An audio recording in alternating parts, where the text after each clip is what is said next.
Welcome to lesson number 3. We're going to continue looking at the cast rule and reference angles.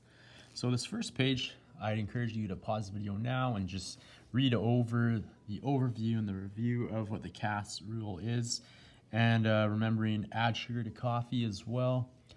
Just that mnemonic for remembering the signs of the ratios in each of the quadrants, and then the primary trig ratios in terms of their x and y and r variables. So we're going to jump ahead to class example number 1. So in the previous lesson, we were looking at determining the values of trig ratios in quadrant 1, and we're going to extend that now to quadrants 2 to 4. So in example 1, if I have the point P, which lies at -3 and 2 and the terminal arm of an angle theta in standard position, we want to complete the following procedure to determine the values of the trig ratios. And then we want to sketch the rotation angle on the grid and mark the point P -3 and 2 on the terminal arm, calculate the exact value of the radius, or r, and then we want to write the primary trig ratios for my angle theta. So first of all, we want to sketch the rotation angle on the grid and mark the point P -3 and 2 on the terminal arm.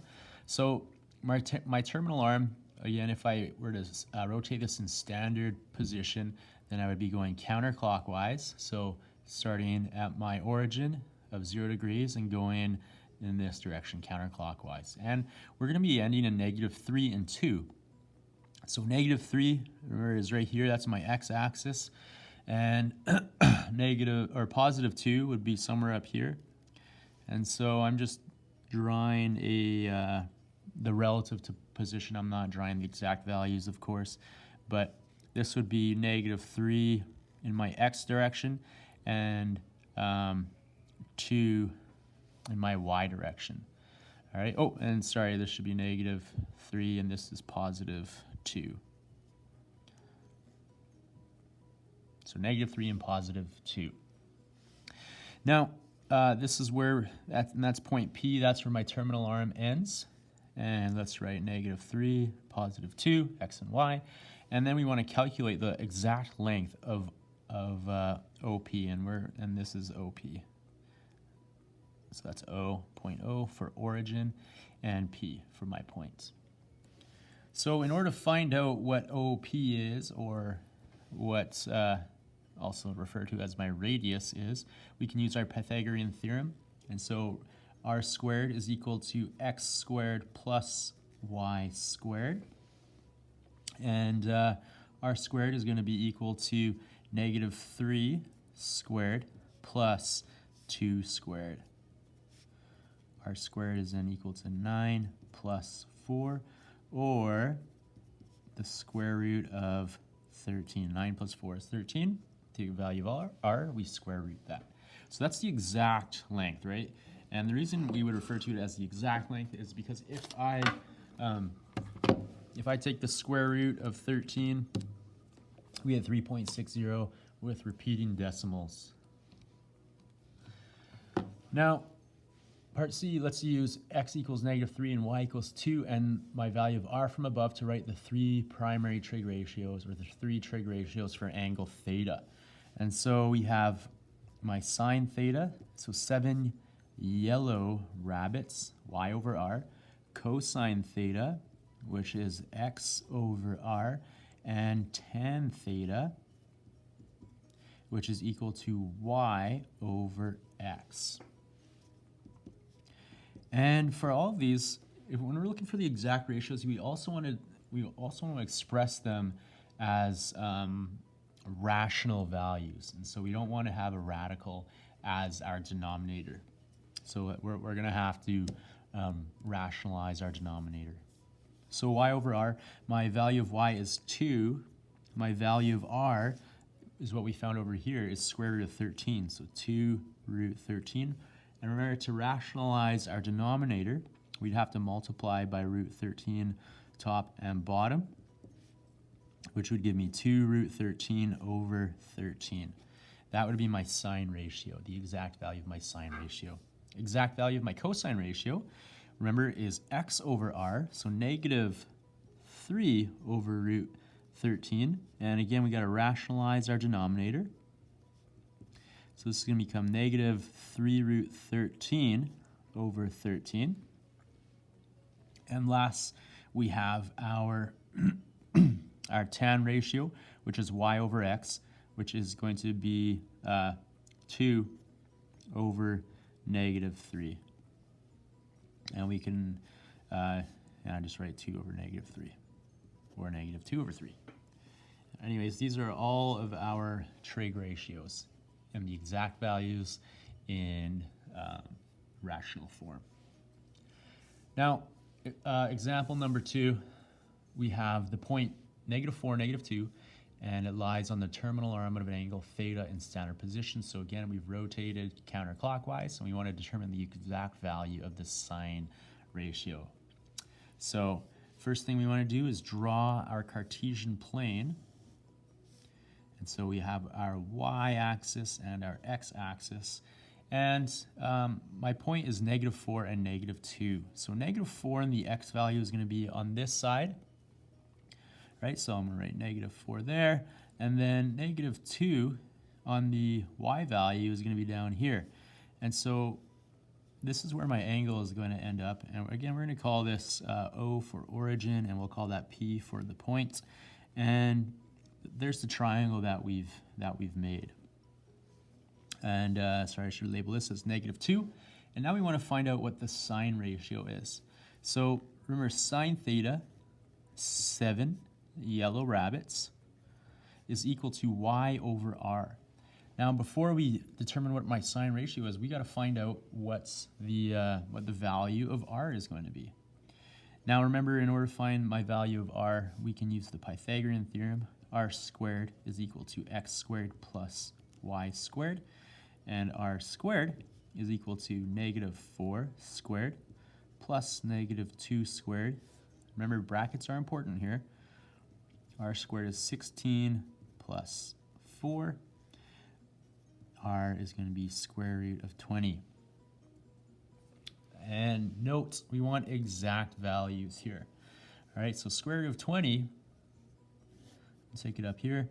Square root of 20 is equal to 4 times 5, or 2 root 5. That's my value of r. So we're going to input that into our trig ratio. My y value was -2, and r value was 2 root 5. But remember, we need to rationalize my denominator. But before I do that, I can simplify this. My 2's will cancel out, and then we would be left with negative, and we're left with 1's there. So -1 over root 5. If I rationalize my denominator, then we're going to be left with -√5 over 5 as my final answer. Angle A terminates in the third quadrant with sine A is equal to -4 over 5. Complete the following procedure to determine the values of cosine A and tan A. Now, we know it ends in the third quadrant, so we know that it's going to be right here, right? So I have quadrant 1, 2, and I have quadrant 3, and then I have quadrant 4 in this corner. Now we're told that it ends in the third quadrant, and we have a sine ratio of -4 over 5, and -4 is my y value, so I know that -4 is going to be right here somewhere, and that's my r value, which is equal to 5. What we don't know, however, is my value of x, right? And we rotate in this direction, but we don't know what value x is. So we want to use my Pythagorean theorem, x squared plus y squared equals r squared, to determine the value of x. And note that in quadrant 3, the value of x must be negative. So let's rearrange our equation. And before we do, we could plug in what we have. So we have x squared plus -4 squared is equal to 5 squared. So x squared plus square root of -4 is 16 is equal to 25. And x squared is going to be 25 minus 16 and x squared is equal to 9. Now, this value x has to be negative, and you're wondering, well, if I take the square root of this and this, then we need to, we get our value of x, which is equal to 3 or negative 3, right? Because if I have negative 3 squared, it's still going to give me a positive 9 value. And that's why it can be either positive or negative. But because we know it's in quadrant 3, my values of x has to be negative. So x is equal to negative 3. Now we want to use the values of x, y, and r to determine the exact values of cosine A and tan A. So cosine A is equal to x divided by r, where tan A is equal to y divided by x.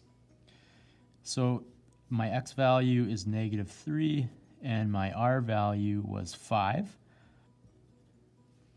My y value, was negative 4, and my x value, there we go, and my x value is negative 3, so it's a double negative, giving me a positive tan ratio of 4/3. All right, and if we think about what's going on here, we could add sugar to coffee, right? Add sugar to coffee, where all of my trig ratios are positive, only sine ratio is positive here, only tan ratio is positive here, and only cosine ratio is positive here. So if my angle is in quadrant 3, then we know that the tan ratio has to be positive, and that the cosine ratio and the sine ratio have to be negative in this quadrant. Now, in class example number 4, if tan theta is equal to negative 2/3 and cosine theta is positive, then find the exact value of sine theta.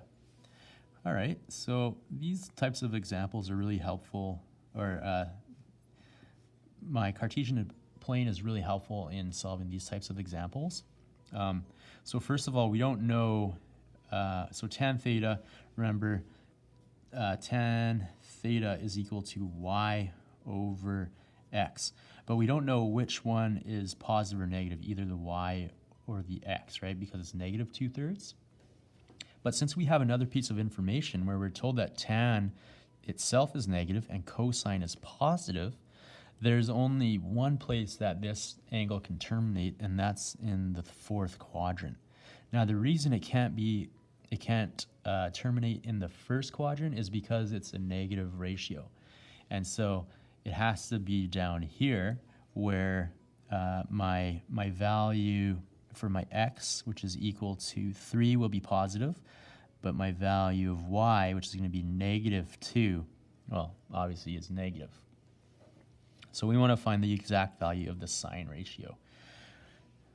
So this is in quadrant 4, because cosine is positive and tan is negative. This is the only place where cosine can be positive other than quadrant 1. So we need to begin by determining what the value of r is, because if we want to find the sine ratio, sine theta is equal to y over r. We got to find out what r is equal to. So r squared is equal to x squared plus y squared. R squared is equal to 3 squared plus negative 2 squared. 9 plus 4, and again we get an r value of square root of 13. Now my sine ratio is going to be equal to my y value of negative 2 over root 13. But if we want the exact value, then we got to rationalize this denominator, which is going to leave us with sine theta is equal to negative 2 root 13 over 13.